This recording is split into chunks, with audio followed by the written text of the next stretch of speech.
The integumentary system. So some of you have probably wondered what we meant by that word, and now you can see for yourself, if you hadn't looked it up already or had previously known, that the integumentary system is an antiquated term to describe the skin. And this will be our first system that we're going to be covering this semester. The integumentary system structure consists of skin, which is the largest organ in the body, and all of its accessory organs. So let's get those accessory organs out of the way right away. We see hair, nails, sebaceous or oil glands, and sudoriferous or sweat glands. So these are the accessory organs, accessory structures, if you will, that accompany the integumentary system. And we also have that outer layer of skin you can see in this diagram here. It actually has in and of itself 5 different layers. There's a basal layer where cells are produced, and there's an epidermis, which is at the very top, and there's some layers in between. As those cells begin to rise to the surface to create new skin cells, the outer cells are kind of what we call sloughed off. That's about a 6-week process, so it takes about 6 weeks to regenerate a new layer of skin. So if you want to look at it that way, every 6 weeks you look at your skin, it's a new you, because it's a new layer of skin cells that have risen to the surface. The others, as I said earlier, do something called slough off. So when you take a shower, dry off with a towel, those outer drier skin cells are then taken away, or are just not disposed of, but they kind of go away. In fact, a good majority of what we consider to be normal household dust happens to be expired skin cells from our bodies. So there's a fact for you, whether you want to know it or not. We're going to talk about 3 major layers of skin here. And so we have the epidermis on the outside. The dermis is that middle layer. And beneath the dermis, we have what's called the subcutaneous fat. And so that's our fat layer or subcutaneous tissue. These are all words we're going to be working with today. The dermis consists technically of, once again, several layers. And of course, the epidermis is the very outer layer. That's what we typically see. Well, that is what we see. That is the surface of our skin. The function. This protects the body from internal environment. Skin shields the body against injuries, infection, dehydration, harmful ultraviolet rays, and toxic compounds. In addition to this, I'd also like to say it's a very important sensory organ. If you've ever driven across the desert in the summertime and you've been in an air-conditioned vehicle and step out of it into 115-degree heat, you know immediately that this heat is too strong for you to survive. And your skin is, along with nerve endings, is collecting that information. The radiation from the sun is sending that message to the brain that it's too hot out here. Consequently, I grew up in snow country, so you very much know when you're at risk for frostbite because you feel that temperature on your skin, and you'll feel the skin cold, and then it starts to become numb. And so it's, in addition to these functions, the skin's also very important in sending messages to our body and our brain about our surrounding environment to help protect us. So it's all of these and more. First combining form, dermo. And we're going to have 3 combining forms, so I'll let you know right away. Dermo, of course, means skin, as in dermal, pertaining to the skin. Intradermal means within the skin. And dermoid means resembling skin. So that's our first combining form. Now we're going to take that combining form, we're going to build on it a little bit. We're going to add 2 letters, and we're going to have the combining form dermato. And this, of course, means skin. As in dermatology, the study of skin. And who performs that study? Well, a dermatologist. They are the specialist in the study of skin. Dermatopathy is a disease of the skin. Dermatitis is inflammation of the skin, and a dermatome is an instrument to cut skin. So I had mentioned before we have different scalpels for different purposes.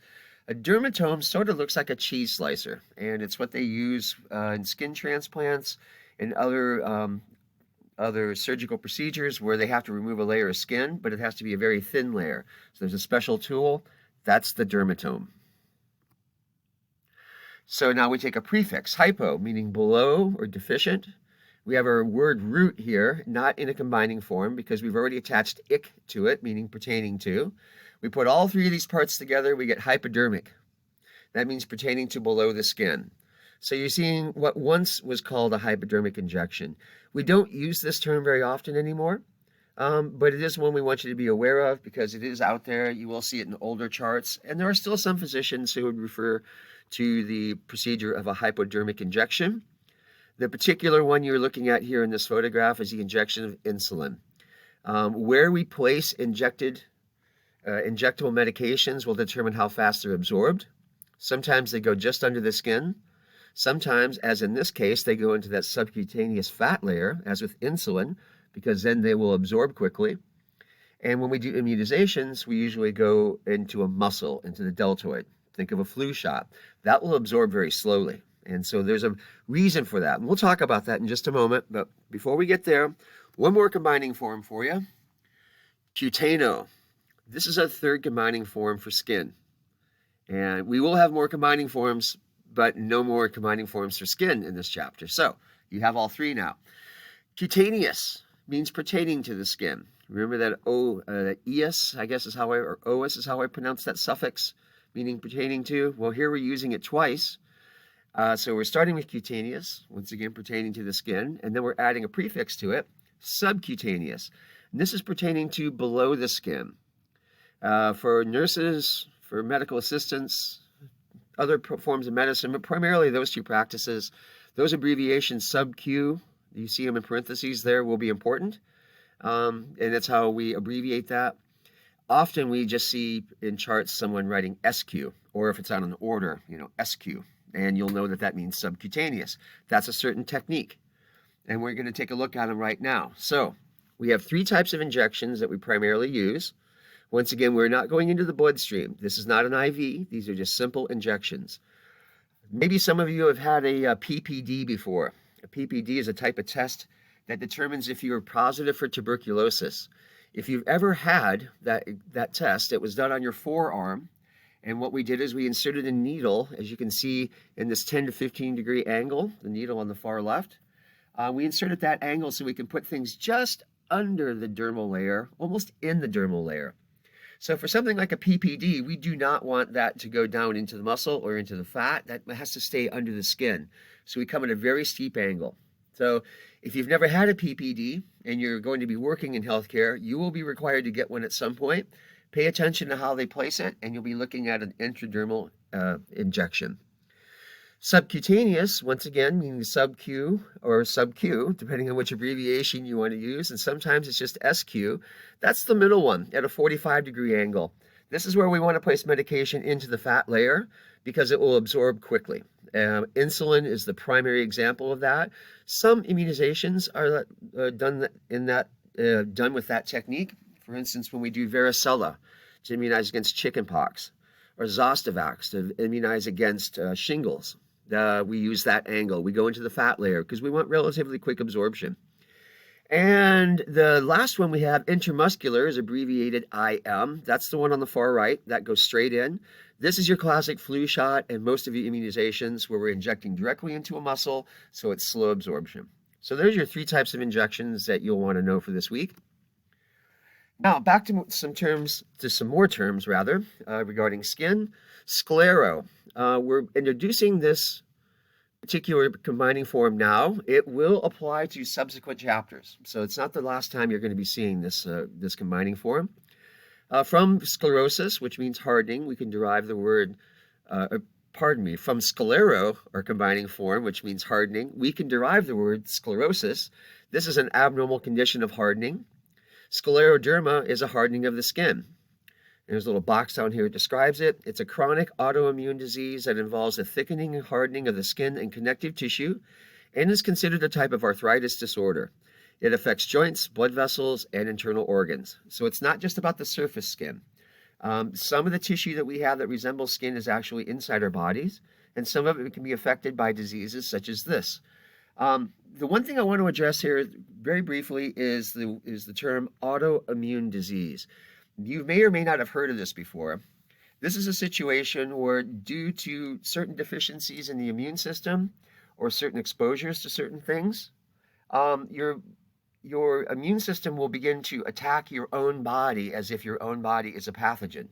It sounds counterintuitive, and it is a disorder, most definitely. But that's what autoimmune is. It means that your immune system is compromised in such a way that your immune system actually attacks your own body, as I just said. And so that's what autoimmune is. In healthcare, when we deal with people who have autoimmune diseases, we have particular protocols we have to use, just like we do for an HIV patient who has a compromised immune system. They can get sick very quickly. But there's also certain protocols we want to be aware of when we do autoimmune diseases. So that's all I'm going to say about that. I just wanted to explain it so that you had that information. Ichthy. This is a combining form that means dry or scaly, as in ichthyosis, an abnormal condition of dry, scaly skin. Classic example of it right there. My mother-in-law actually had this disease or this disorder from her knee down. It did not look anything like this. In most cases don't.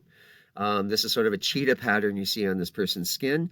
One would think that this is going to be rough and scaly, but actually it's not so much. It's more of an appearance.